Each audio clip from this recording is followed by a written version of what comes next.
पराली नहीं जल रही तो फिर भी हरियाणा में आखिर इतना पोल्यूशन क्यों हो रहा है और ये पोल्यूशन कहां से आ रहा है? क्या आपने दीपावली पर जो पटाखे जलाए उसकी वजह से पोल्यूशन बढ़ा है या फिर सरकार और सिस्टम की कारस्तानी की वजह से ये पोल्यूशन बढ़ गया? पिछले कुछ दिनों से हरियाणा के कई शहर गैस के चैम्बर की तरह बन गए हैं। 20 अक्टूबर के बाद से हरियाणा के कई शहरों में पॉल्यूशन 5 से 10 गुना तक बढ़ चुका है। वहीं पूरे हरियाणा की 75% हवा जहरीली हुई है। एक दिन पहले तक हरियाणा के 10 से ज्यादा शहर रेड जोन में पहुंच चुके थे। हालांकि अब इनमें से कई शहर ऑरेंज जोन में आ चुके हैं। इसके अलावा हरियाणा के 3 शहर देश में सबसे प्रदूषित शहरों में शामिल हो चुके हैं। इनमें बहादुरगढ़, धारूहेड़ा और फतेहाबाद शामिल हैं। इन शहरों में जहरीला धुआं लोगों के फेफड़ों को कमजोर कर रहा है, उनके शरीर को बीमार बना रहा है और उनकी जिंदगी के दिन कम कर रहा है। ऐसे में सवाल तो यही उठता है कि आखिर इन शहरों की हवा इतनी जहरीली क्यों हो गई है।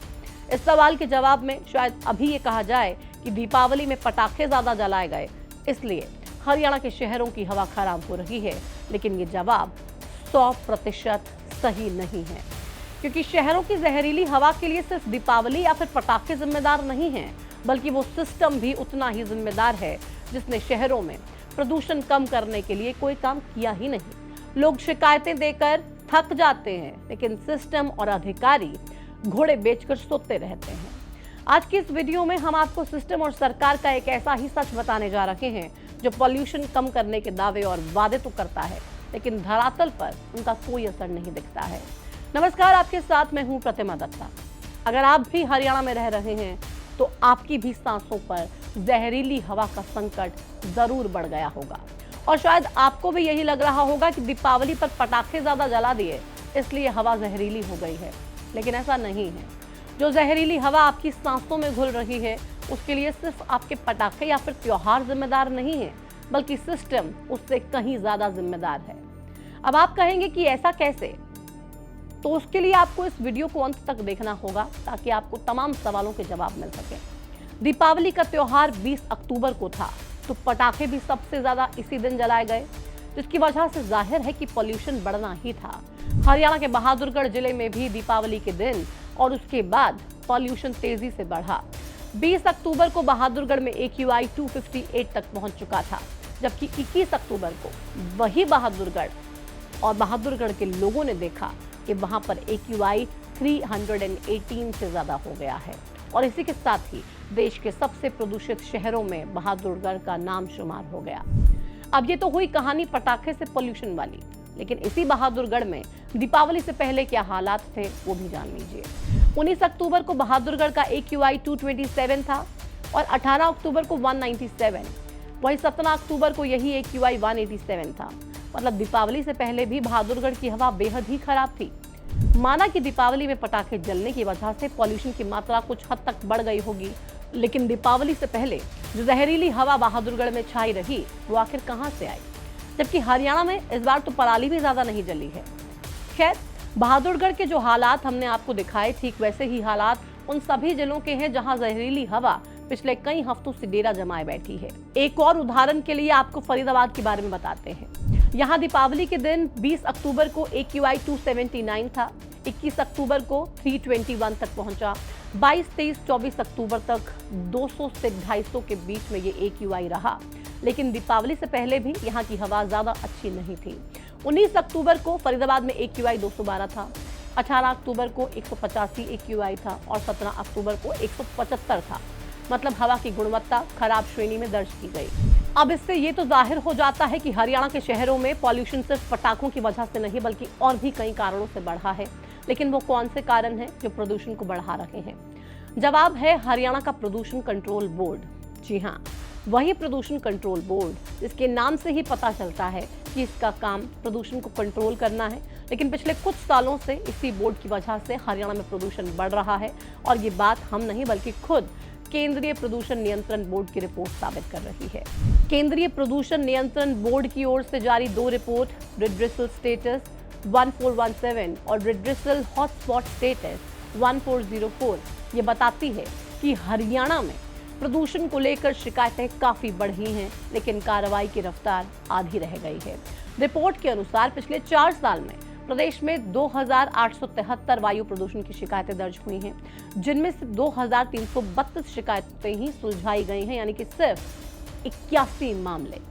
लोगों ने प्रदूषण बढ़ाने वाले कारणों जैसे धूल उड़ने, औद्योगिक उत्सर्जन और कचरा जलाने जैसी समस्याओं के बारे में कई शिकायतें दी, लेकिन इन पर कोई एक्शन नहीं हुआ। और यही वजह रही कि कई शहरों के वायुमंडल में जहरीली हवा की मात्रा बढ़ती गई और फिर प्रदूषण भी तेजी से बढ़ने लगा। केंद्रीय प्रदूषण नियंत्रण बोर्ड की रेड्रेसल हॉटस्पॉट स्टेटस 1404 रिपोर्ट में कहा गया कि हरियाणा के छोटे जिलों में प्रदूषण का स्तर पिछले 2 साल में लगातार बढ़ा है। हिसार, रोहतक, बहादुरगढ़, करनाल और यमुनानगर जैसे जिले अब राज्य के नए प्रदूषण हॉटस्पॉट माने जा रहे हैं। इन जिलों में पॉल्यूशन बढ़ने की सबसे बड़ी वजह पटाखे या पराली नहीं, बल्कि कंस्ट्रक्शन, ईंट भट्टे, खुले में कचरा जलाना और बढ़ता ट्रैफिक है। इसके अलावा इन जिलों में सिस्टम की सुस्ती भी प्रदूषण के लिए जिम्मेदार है। रिपोर्ट के मुताबिक इन जिलों से आई शिकायतों का औसत निस्तारण 55% से कम रहा है। बताया जा रहा है कि स्थानीय स्तर पर एयर क्वालिटी मॉनिटरिंग स्टेशंस की कमी है, मैन पावर की कमी है और इसकी वजह से शिकायतों के निपटारे में सबसे बड़ी गिरावट आई है। एक्सपर्ट्स का ये कहना है कि अगर यही सुस्ती जारी रही तो प्रदेश के छोटे शहर आने वाले कुछ समय में ही प्रदूषण के नए हॉटस्पॉट्स बन सकते हैं। कुल मिलाकर देखा जाए तो हरियाणा के शहरों में बढ़ते प्रदूषण के लिए आधे से ज्यादा जिम्मेदार राज्य प्रदूषण बोर्ड ही है। वही प्रदूषण बोर्ड, जिसकी कार्यप्रणाली की पोल केंद्रीय प्रदूषण नियंत्रण बोर्ड की इन 2 रिपोर्ट्स ने खोल दी है। इन रिपोर्ट्स के मुताबिक हरियाणा प्रदूषण बोर्ड को मिली शिकायतों में से सिर्फ 46% मामलों का ही समाधान अब तक हो पाया। इस लिहाज से देखा जाए तो बढ़ते प्रदूषण के लिए जनता नहीं बल्कि सिस्टम ही सबसे बड़ा जिम्मेदार है और जवाबदेह भी है। सिस्टम की सुस्ती की वजह से आज शहरों का ये हाल हो चुका है कि सांस लेते ही जहरीली हवा लोगों को बीमार बना देती है। ऐसे में हमारा सवाल सरकार से भी यही है कि जब प्रदूषण कंट्रोल बोर्ड ने सब कुछ राम भरोसे छोड़ रखा है तो फिर इस बोर्ड की आखिर जरूरत क्या है? और अगर आपने इतनी मेहनत करके ये बोर्ड बनाया है तो जरा लगाम कसिए इन लोगों पर, देखिए कि क्या कर रहे हैं। और जब सांसें लेना लोगों के लिए इतना मुश्किल हो जाता है, हर कोई जानता है कि अक्टूबर नवंबर के महीने में लगातार पोल्यूशन बढ़ता जाता है, तो सरकारों को ये ध्यान में क्यों नहीं आता? क्यों वक्त रहते तमाम चीज़ों को ध्यान में रखा क्यों नहीं जाता? इसके सोल्यूशन पे काम क्यों नहीं किया जाता है? कुछ सख्ती क्यों नहीं की जाती है?